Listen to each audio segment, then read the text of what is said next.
BRS सरबराह KTR ने BJP कायदीन Kishan Reddy और बंडी संजय को चैलेंज किया। केटीआर ने करीमनगर एमपी उम्मीदवार विनोद कुमार के हक में सिरसिल्ला टाउन में इंतखाबी मुहिम के दौरान रोड शो से खिताब करते हुए सवाल किया कि जब हम पेट्रोल और डीजल खरीदते वक्त टैक्स अदा कर रहे हैं तो फिर हम पर शाहराहों पर दोबारा टोल टैक्स क्यों वसूला जा रहा है।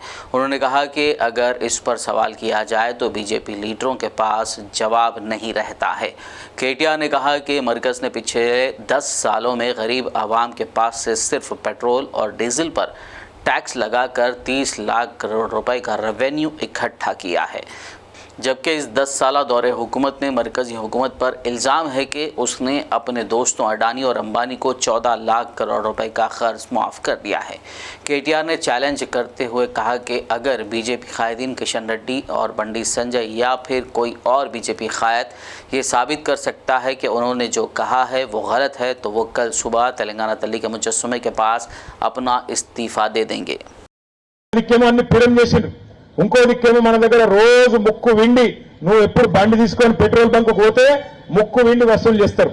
చేసి 30 లక్షల కోట్లు వసూలు చేసిండు నరేంద్ర మోడీ. 10 ఏళ్ల పేదవాళ్ళ దగ్గర మన రక్తం పీల్చి 30 లక్షల కోట్లు వసూలు చేసిండు. ఆ 30 లక్షల కోట్లతో ఏం చేసిండంటే వాళ్ళ పెద్ద పెద్ద దోస్తులు అదానీలు అంబానీలు వాళ్లకు 14.5 లక్షల కోట్ల రుణమాఫీ చేసినాడు నరేంద్ర మోడీ. ఇలా మీకు నేను చెప్తే నమ్మకం కలగదు, తప్పు చెప్తున్నామో అనిపిస్తుంది. నేను ఇవాళ మీకు ఇక్కడ కొత్త బస్ స్టాండ్ చేరస్తా కాడ నేను మీకు డిమాండ్ చేస్తున్నా, రిక్వెస్ట్ చేస్తున్నా. నేను చెప్పింది తప్పని బండి సంజయో కిషన్ రెడ్డో లేదన్నా ఎవరైనా బీజేపీ రుజువు చేస్తే నేను రేపు తెల్లారి టైం వాళ్ళకు ఈ తెలంగాణ తల్లి కాడ నా రాజీనామా ఎక్కడ పెట్టి వాళ్ళ ముఖాన నా ఎమ్మెల్యే పదవి కొట్టి నేను మరీ పోతా. దయచేసి గుర్తుపెట్టుకోండి, నేను చెప్పిన దానిలో వాస్తవం ఉన్నది. 30 లక్షల కోట్లు కాకులను కొట్టి గద్దలకు పెట్టినట్టు పేదలను పీడించి పెద్దవాళ్ళకి ఇచ్చినాడు నరేంద్ర మోడీ. नरेंद्र मोदी। पीआरएस कारगुजार सदर केटी रामाराव ने वज़ीर-ए-आज़म नरेंद्र मोदी को निशाना बनाते हुए कहा कि नरेंद्र मोदी ने भारत के साथ सबसे बड़ा धोखा ये कहकर दिया है कि वो कीमतें कम करेंगे, महंगाई को कम करेंगे। केटीआर ने अवाम से पूछा कि क्या कीमतें कम हुई या फिर बढ़ गईं। क्या यह हकीकत नहीं है कि दाल, नमक और इमली की कीमतें बढ़ गई हैं। साल 2014 में जिस दिन मोदी वज़ीर आज़म बने उस दिन खाम तेल की कीमत $100 फ़ी बैरल थी। आज 10 साल बाद खाम तेल की कीमत $84 तक गिर गई है। अगर खाम तेल की कीमत कम होती है तो क्या पेट्रोल और डीजल की कीमतों में कमी होनी चाहिए या फिर इसे बढ़ानी चाहिए। नरेंद्र मोदी చేసిన అతిపెద్ద మోసం భారతదేశానికి ఏంది అంటే ఆయన చేసిన అతిపెద్ద మోసం నేను ధరలు తగ్గిస్తా అన్నాడు. ధరలు తగ్గించిండా పెరిగినా? పప్పు, ఉప్పు, నూనె, చింతపండు ప్రతిదాని ధర పెరిగిన మాట వాస్తవం కాదా? ఇలా నిత్యావసర వస్తువులు, కూరగాయలు అన్నిటి ధరలు పెరగలేదా?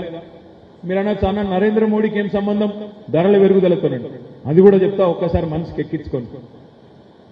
మన భారతదేశంలో పెట్రోల్, డీజిల్ మన కాడ దొరకదు, బయటికి వెళ్ళి తెచ్చుకోవాలి. దాన్ని క్రూడ్ ఆయిల్ అంటారు, ముడి చమురు. బయటికి వెళ్ళి గల్ఫ్ దేశాలకు వెళ్ళి తెచ్చుకొని దాన్ని శుద్ధి చేసి అందులోకెళ్ళి పెట్రోల్, డీజిల్ మనం అమ్ముకుంటాం, అందరికి ఇచ్చుకుంటాం. మోడీ ప్రధానమంత్రి అయినాడు 2014లో ముడి చమురు ధర, క్రూడ్ ఆయిల్ ధర ఒక డ్రమ్ము, ఒక బ్యారెల్ $100. ఇవాళ 10 ఏళ్ల తర్వాత ముడి చమురు ధర తగ్గింది, 100కి వెళ్ళి $84 అయింది, $16 తగ్గింది. మరి క్రూడ్ ఆయిల్ ధర తగ్గితే, ముడి చమురు ధర తగ్గితే పెట్రోల్, డీజిల్ ధరలు తగ్గాలనా పెరగాలనా? మరి తగ్గినాయా పెరిగినాయా? ఎట్లా పెరిగినాయి మరి?